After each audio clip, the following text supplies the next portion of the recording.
Esto es Homo Optimus, una producción de Total Sapiens para todos ustedes. Mi nombre es Sergio Anaya. El tema de hoy es pues, la cuestión energética, particularmente lo que es el gas y la energía eléctrica, de la cual depende precisamente la generación de energía del país.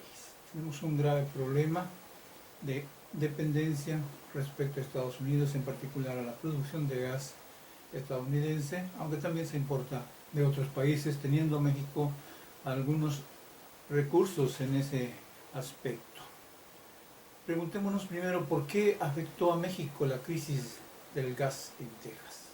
Bueno, una explicación que nos dan algunas agencias de noticias es la siguiente. En México, el 60% de la electricidad se genera con gas natural en centrales de ciclo combinado.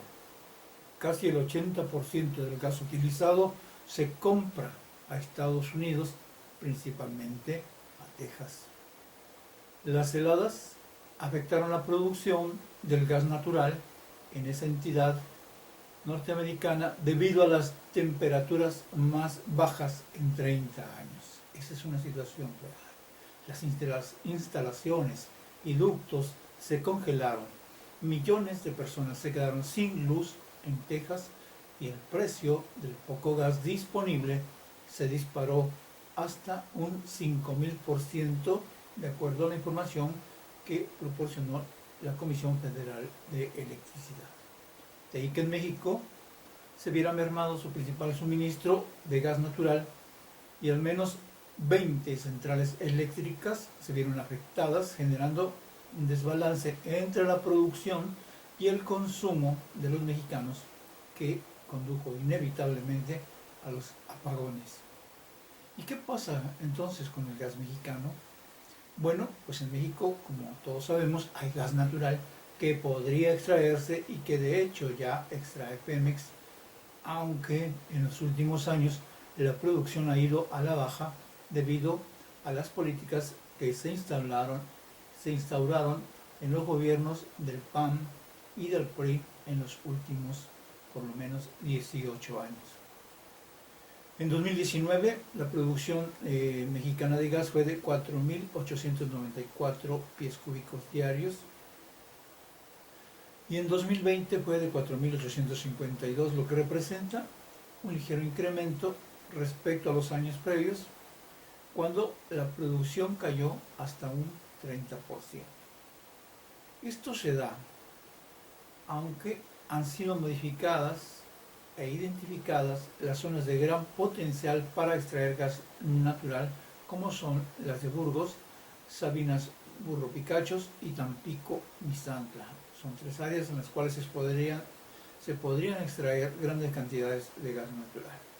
El tema es quién asumiría los costos de explorar e intentar extraerlo, y la disyuntiva entre producirlo aquí o mejor comprarlo en el extranjero, porque se resulta más barato ya el que se produce en Estados Unidos al costo que tendríamos en nuestro país para poder sacar ese gas y utilizarlo en nuestra industria eléctrica.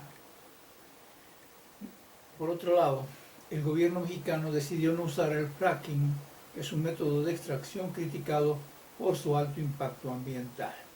Es decir, estamos protegiendo el ambiente, pero dejamos de generar gas y petróleo que podría sacarse del subsuelo con esta práctica. Con Peña Nieto se tomó la decisión de construir gasoductos y con una visión de corto plazo optaron por importar el gas de los Estados Unidos de América.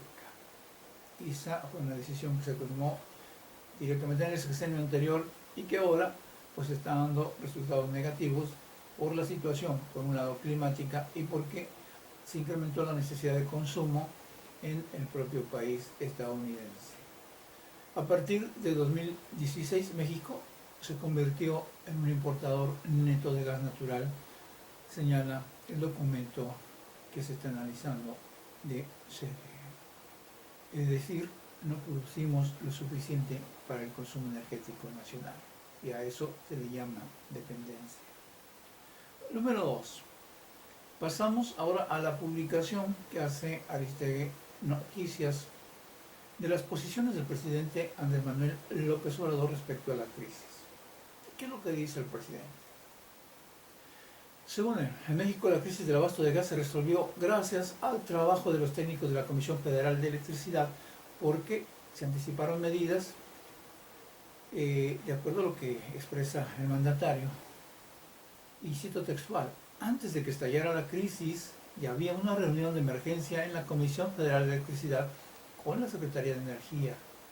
Ya me estaban consultando que si podían utilizar más combustible de Pemex a precio bajo para echar a andar todas las plantas del país y subir energía suficiente a la red, cerramos comillas. Adicionalmente a esa medida, también se echaron a andar otras plantas con otros combustibles y así se pudo atender la demanda para regularizar el servicio, lo que se logró a los pocos días. Por supuesto, López Obrador aprovechó para decir que una de las lecciones para el país es la necesidad de la Rectoría del Estado en materia energética. Y yo diría que en otras muchas materias es necesaria la Rectoría del Estado, que no necesariamente significa que sea el propietario de las empresas. Ojo con eso. Se trata de que haya un control en sectores estratégicos para la seguridad nacional, no de que el Estado posea todo el mercado o todas las empresas. Los que mueven el mercado, dice, no están pensando en los ciudadanos, y tienen razón. Ellos están pensando en cuánto van a poder ganar, cuánto van a poder llevarse a sus bolsillos. Para eso son las empresas. Están pensando, dice el presidente, en el lucro, en medrar. Por eso el incremento en el precio del gas hasta 5,000%, dijo el presidente. Este incremento es una cuestión totalmente coyuntural debido a la crisis momentánea, y estos precios desde luego pues ya se redujeron prácticamente a su nivel anterior. Y se pregunta el presidente legítimamente: ¿y dónde está el Estado? ¿Y dónde está la ética, la moral de las empresas particulares? Que también es otro punto muy importante, porque si bien una empresa está hecha para generar beneficios a sus dueños, no se puede llevar la extracción de riqueza a niveles inmorales, de tal manera que no se justifiquen los precios ni los beneficios que se obtengan por la inversión realizada, por el trabajo que se ejecute por parte tanto del capital y de los trabajadores al frente de una empresa. ¿Dónde está, dice el presidente, el atender a la gente? ¿Cómo dejar, en el caso de Texas, a millones de personas sin luz, encerrados, pasando, padeciendo de frío y sin atender a la población? Eso no sucede en nuestro país ni va a suceder. Con todo respeto, pues obvio, esto no corresponde a la realidad. No se trató de que las empresas quisieran dejar sin luz a los tejanos, y él mismo lo ha mencionado anteriormente. Hubo problemas de abasto de gas porque las plantas de generación se quedaron sin electricidad también y se congelaron debido a las bajas temperaturas muchos de los aparatos, muchas de las áreas, y se hizo imposible proveer el gas. Muchas tuberías, sobre todo las que surten el gas a las casas, a los domicilios particulares y también algunas empresas, también se congelaron porque son tuberías muy delgadas, y el frío intenso que se dio, muchos grados centígrados bajo cero, pues terminaron por congelar dichas tuberías y se hizo imposible el hacer la entrega de este energético. Otro aprendizaje, dice el presidente, es el no poder apostarle a una sola fuente de energía, sino a un abanico de estas, y de nuevamente le asiste, en este caso, la razón al presidente Andrés Manuel López Obrador. Si apostamos todo a una forma de energía, nos vamos a privar de la oportunidad de recurrir a las otras energías cuando, por uno u otro motivo, por ejemplo, una alza de precios en el petróleo, una alza de precios en el gas, o una alza de precios en la electricidad, debemos tener opciones de energías y opciones de producción de energía, porque la electricidad se produce de diferentes maneras, y ahí están las grandes presas para las hidroeléctricas, están la energía solar, la energía calórica, que son la energía del viento, que también se utiliza para generar electricidad, y Obviamente están los combustibles fósiles como el combustóleo, el diésel, el petróleo, el propio gas, el carbón incluso, entre otras. Pero hay que tener un abanico amplio de disponibilidad de generación de energía, en este caso energía eléctrica, porque aun cuando el petróleo llegue a desaparecer en un momento dado, la energía eléctrica va a ser absolutamente necesaria para sostener el mundo actual tecnologizado, no solo por las tecnologías de la información y comunicación, sino toda la producción depende de la electricidad y en el futuro incluso todo el transporte será gracias a este sistema de electricidad.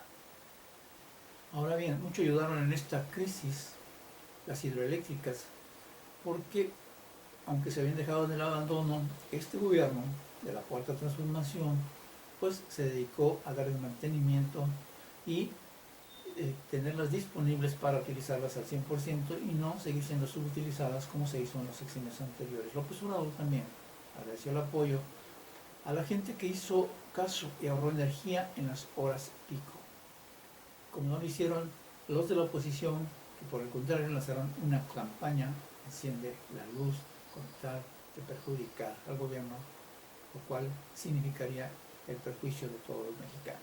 Nuevamente hierra la oposición, en este caso, al propiciar que la gente no ahorre energía en un momento de crisis. Es totalmente absurda su postura.